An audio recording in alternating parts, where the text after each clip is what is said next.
and I'm getting mighty tired of your trifling ways.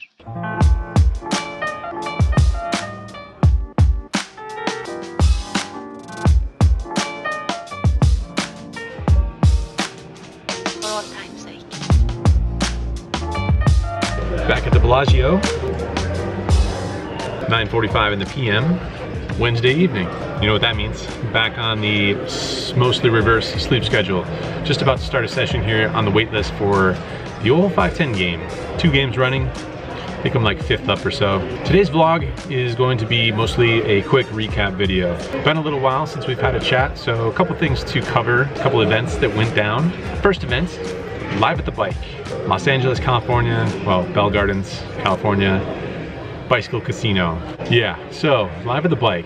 Not too sure how many of y'all caught my appearance on Live at the Bike. Yeah, it didn't really go how I had drew it up, how I had hoped. I think I ran just about as bad as I could have. Flush draw, Andrew with the best hand, bottom pair in the gutter. Turns a king, and look at this, we got 2 people with a straight. And 1 guy with named Andrew Neeme with 2 pair. And this will probably go bet fold. I'm into it. 115. Watch this. Oh, he called! Yes. Ace on the turn for our median Mike! And top for Andrew here against Wayne, who's got kings, and this is not looking to end well for Andrew, who hasn't been running so hot today. Straddle pre. Is this a double straddle or a triple straddle? Triple? Quadruple? Okay, so it's 25 fit, 510, 25, 50, 100, 200. It was a quadruple straddle, and now they both hit a 6. Wow. Here we go. Andrew with the nuts here.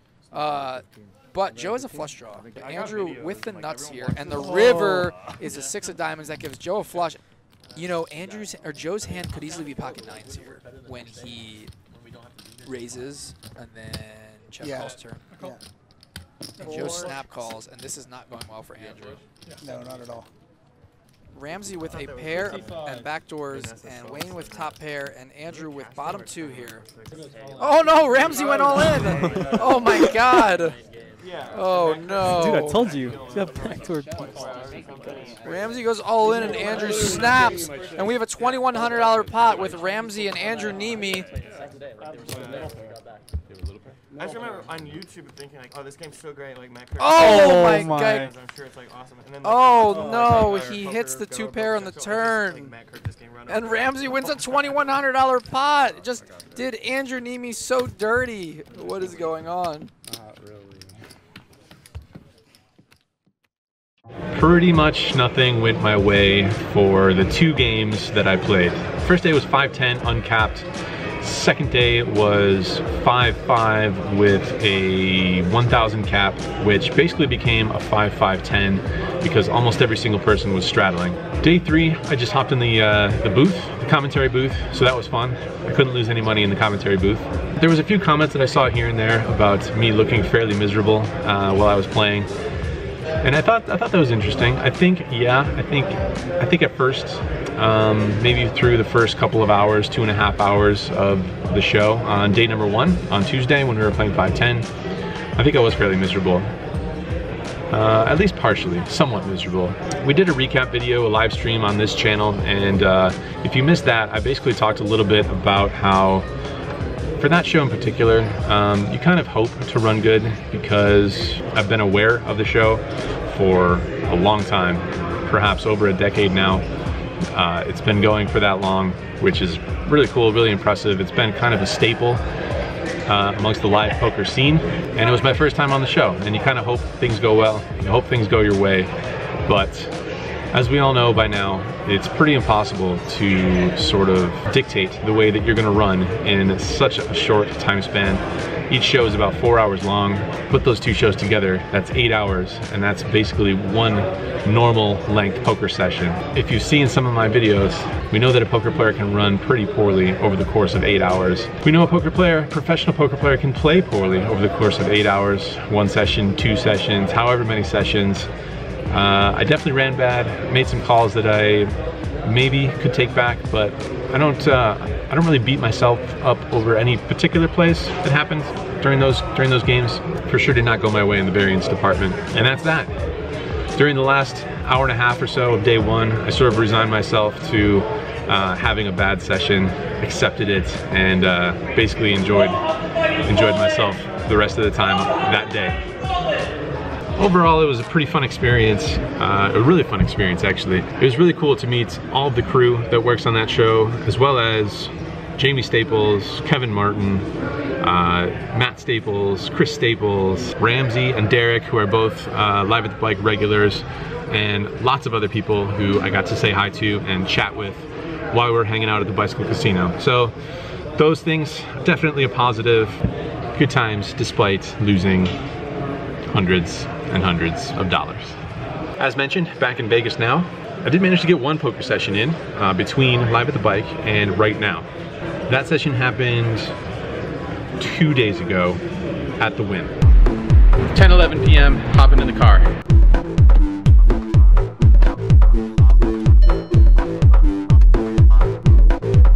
$10:30, arriving at the Wynn.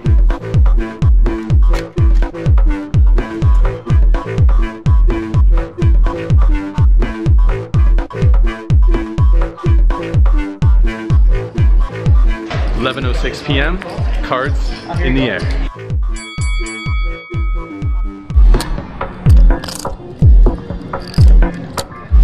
$1:34 in the morning, just playing a casual 1-3 no limit hold'em game. Came to visit a few friends. Interesting hand develops when there's 2 limps. The button makes it 15 to go. Small blind calls. I was got a pocket 4s in the big blind. Happy to call here, and the 2 limpers call as well. 5-way flop, favorable flop. Jack 7-4 with 2 spades. Action checks all the way to the button, who bets $35. Small blind folds. I make it $140 to go, 4 times the bet.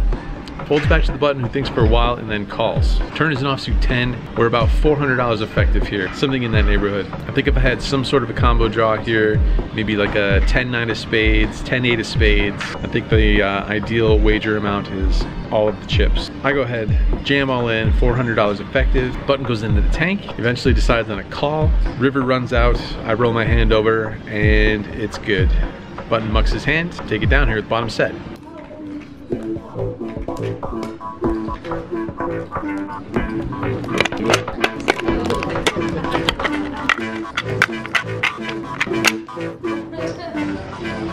$349, wrapping up the session.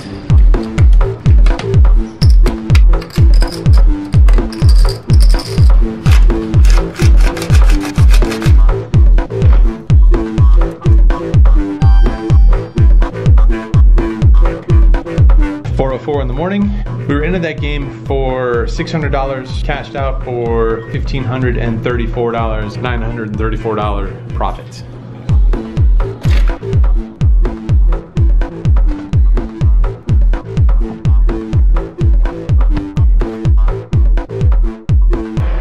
And now here we are, back to the present, back to present day, hopping back in the 5-10 games here at the Bellagio. Gonna go play this session, maybe come back in the midst of the session or afterwards. We'll see what happens. Recap some more hands. Back to the grind.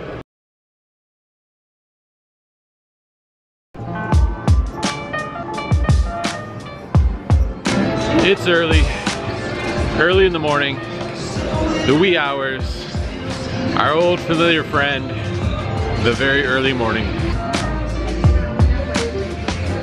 Just wrapping up the session, and I thought we would go back to that sort of nice, peaceful lakefront area. I'm not sure whether it's going to be as quiet this time because I think we lucked out last time with the music being off. But let's go take a look, switch it up, get out of the sports book, out of the casino, and get outside.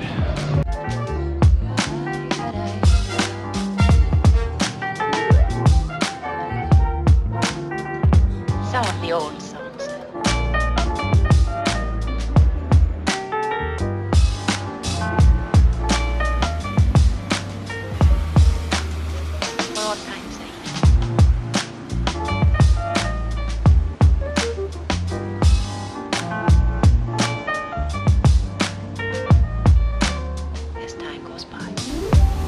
Alright guys, it appears that I've made a grave error and did not bring any sunglasses. All pairs of sunglasses currently either in my car or in my apartment.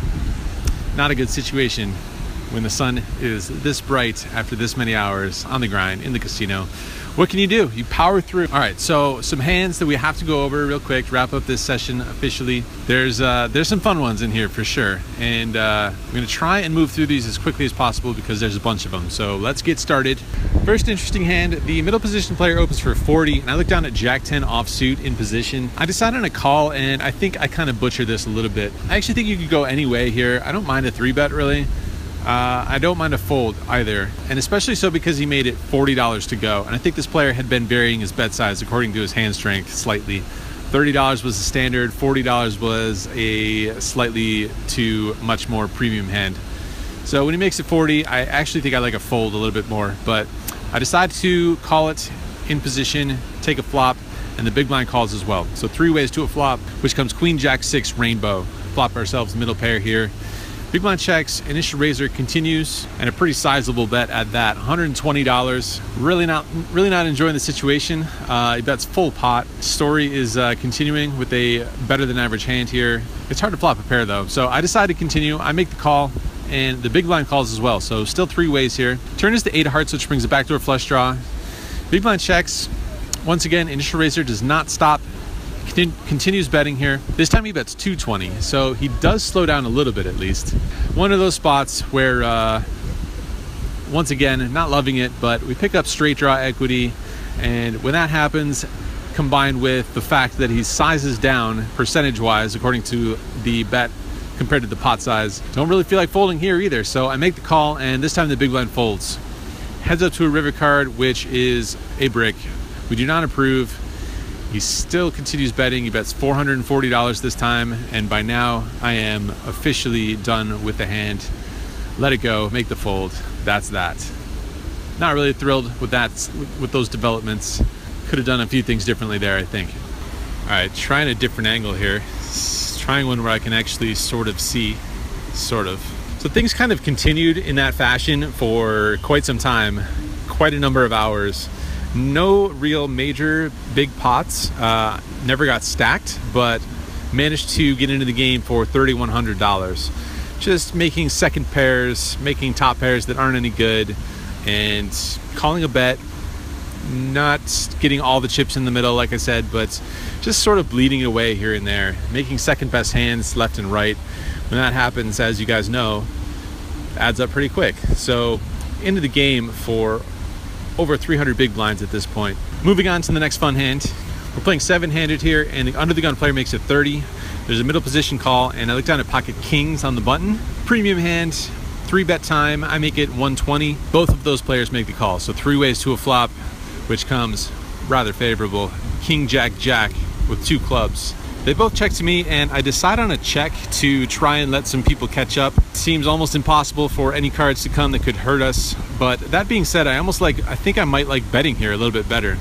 I think if we had King Jack and had the entire board locked up, blocking a Jack as well as the King, then I think I like a check back in that situation a little bit more than this one. Seems like there should be enough hands where players can continue facing a bet. Any Jack, any straight draw, any flush draw, and the last King. All possibilities for players to continue here. So not too sure about my check back here, but as played, I check it back. Turn is the 8 of clubs, 3rd club. First player checks, second player puts out a bet, $120. Pretty small, but once again, don't see any real reason to put too much pressure on here and scare anyone off. So I make a flat call, and the other player folds. River is the ace of clubs, so 4th club on board, and this time he checks it over to me. Pretty straightforward value bet here, obviously. I decided to make it a little bit more than half pot. I bet $350.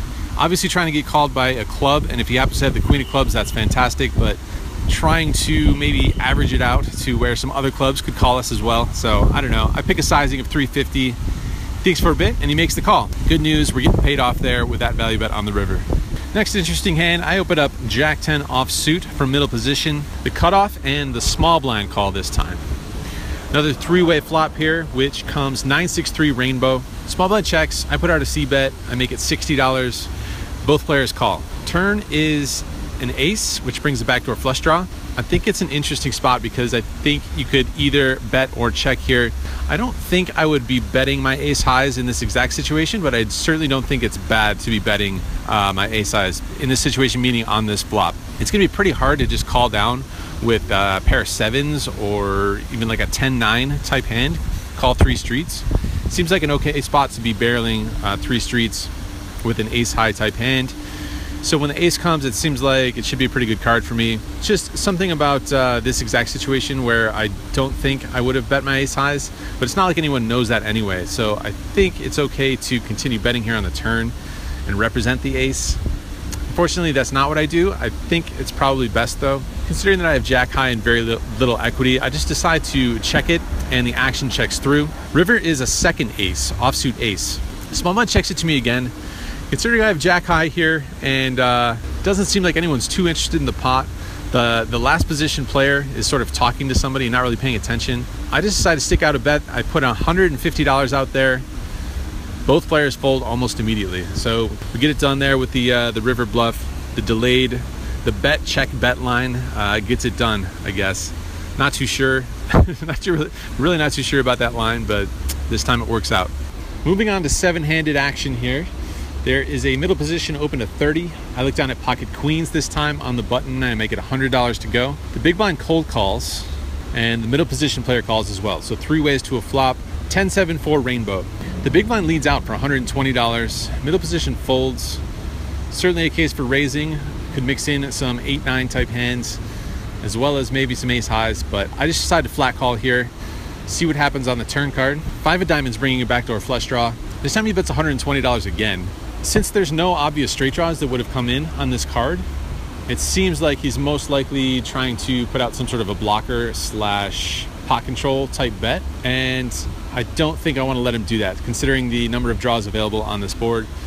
Pocket queens, very strong hand in this situation, facing a very small bet. So I'm going to put in a raise. I'm not going to let him get away with his blocker bet. Don't need to go too big, I don't think, considering there's another street of betting left. I raise it up to $280 and he makes the call. River's an offsuit 8, which is pretty interesting because it now puts 4 to a straight on board. Not exactly my favorite card here, but my opponent checks. So I would have to think that if he has a straight, it's got to be very unlikely that he would be checking to me on the river, especially considering that he could rep miss diamonds. So I have to assume I have the best hand here. Of course, he could have some sort of 2-pair hand, but I think I can still go for value and possibly rep the missed diamonds myself, possibly get value from a top pair type hand that is putting in a blocker bet, or maybe pocket jacks. He did cold call pre-flop from the big blind, so I think all those hands are reasonable. I decided to go for some value. I bet $440, thinks for a little bit, and then tosses in the call. I show my hand somewhat hesitantly, but good news is that he shows us ace-10. Pretty good run up, and I'm glad I made the value bet there on the river. Was able to get value even though there was 4 to a straight on board. So at this point, the wheels, you might say the wheels have come off of this game. There is some craziness going on in this game. Won't get too much into some of the things that I saw, but let's just say there was one hand where a player accidentally showed his hand on the turn when there was still side pot action to be had. That hand turned out to be 6 deuce offsuit. His opponent then jammed all in for about $1,000. Opponent said, F it, I call. Goes on to river a full house versus pocket queens. So there's some craziness happening in this game. Due to that craziness, the sizings in this hand are going to be a little bit non-standard. Just to give you some backstory and a little bit of explanation as to what's going on here. In this next hand, there's a late position open for 30. I look down at pocket aces on the button. Fantastic situation considering this is the aforementioned player. So I'm going to size it up here. We're about $2,700 effective. I raise it up to $140, a little bit bigger than normal. Small blind seems to be sick of it all. He 4-bets to $270. Initial raiser cold calls. Then it's back on me. Obviously going to put in a sizable 5-bet here. As mentioned, we are $2,700 effective, and my opponent hates folding more than I do, apparently. Sizable 5-bet coming in, raise it up to $930. Small blind shrugs and goes with his hand. He's short stacked though. He's only got maybe between $500 and $600. Back over to the initial raiser, jams it all in there. $2,700. Yes, please. We're all in here for a very sizable pot. We decided to run it twice. We see what we're up against, and the small blind has ace jack of clubs. The initial raiser in the cutoff has queen 10 of spades. We decided to run it twice. First board runs out very favorable for us. We make aces full. That's going to be a lock. Second board, unfortunately, does not run out so favorably. My opponent flops 2 pair, and we cannot improve beyond that. Sigh. We're gonna sigh and chop this one. This little 6K pot or whatever it is. Unbelievable situation. Starting to question that running it twice thing. Obviously, we could have lost the first one, and I would have felt like a genius running it twice, but this time, not so much. Wishing I had a policy of only running it once all the time. All right, one more interesting hand to wrap up this session here. We're playing 5-handed now. This is the wee hours. I put the straddle on, folds around to the small blind, and makes it $50 to go.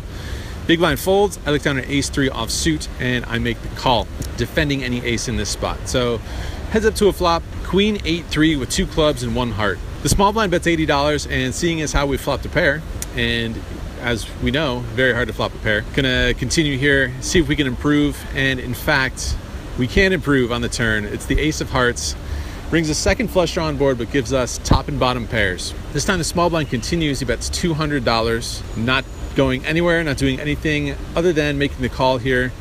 Sure, there could be a case for raising here, considering the board has 2 flush draws on it. Then again, there's lots of hands I don't want to shut out. I stick with the flat call. We're off to a river, which is about as perfect of a river card as you could hope for. It's an offsuit 5, so neither of the flush draws come in, and it doesn't really change anything whatsoever. My opponent checks to me, and it's time to go for some value and hope that he puts us once again on a busted flush draw. I bet $500. He doesn't even think for too long, and he makes the call. I show my hand, and it's good. He flashes what I think is king queen, either king queen or pocket kings. Wasn't able to really discern it. I think it was king queen. Not positive though. So as mentioned, we get into the game for $3,100. We get out of the game for $4,770. $4,770. That's a profit of $1,670. Another one of those sessions where things were not going my way whatsoever for the first maybe at least half of the session, possibly much longer than that. Just stayed after it, put in a proper session, somewhere in the neighborhood of 11 hours, which I don't know if I really recommend it, considering I wasn't exactly super fresh, but the game was above average. As mentioned, some craziness going on. This time the grind paid off. All right, guys, so there's a couple announcements to make. One is that Arizona, specifically Phoenix, the meetup games are coming your way next week, Tuesday. This is a very short time. This is a very short turnaround, very short notice, I know. Hopefully, whoever's watching this in Phoenix can come join both Brad Owen and I. We're both heading out there on Tuesday. We'll see you at Wild Horse Pass. I've never been to this casino before. Come join us. I'll put the details down below. That is announcement number 1. Announcement number 2 is there will be another meetup game back in Vegas. Proper meetup game. 2-5, no limit here in Vegas. No more of that live stream thing. We're gonna do it old school style back here in Vegas. Details for that one will be coming as well, ASAP. One more important announcement to make.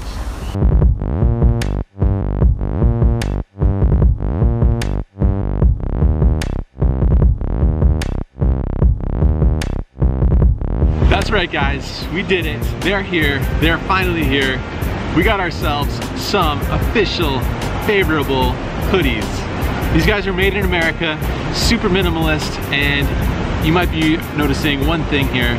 There was a lot of back and forth between us Americans and our friends in some fellow English-speaking countries, England, Canada, Australia. What is the correct spelling of favorable? Is it with an OU? Is it just an O? We dropped all the vowels so we can all get on the same team here. This is a limited edition item. We're all gonna be playing on the same team. That's team favorable. And once again, it's not all pokered out, so, you know, super minimalist style, as usual, as per standard. team favorable apparel. As always, thanks you guys. Thanks so much for your support. Thanks for being here. Thanks for watching these videos. Thanks for being along for the ride of this poker journey, this vlog journey, this poker vlog journey, and wherever it takes us. For real, it's a blast. We're full steam ahead towards episode number 100. Cheers, guys. Cheers for being here.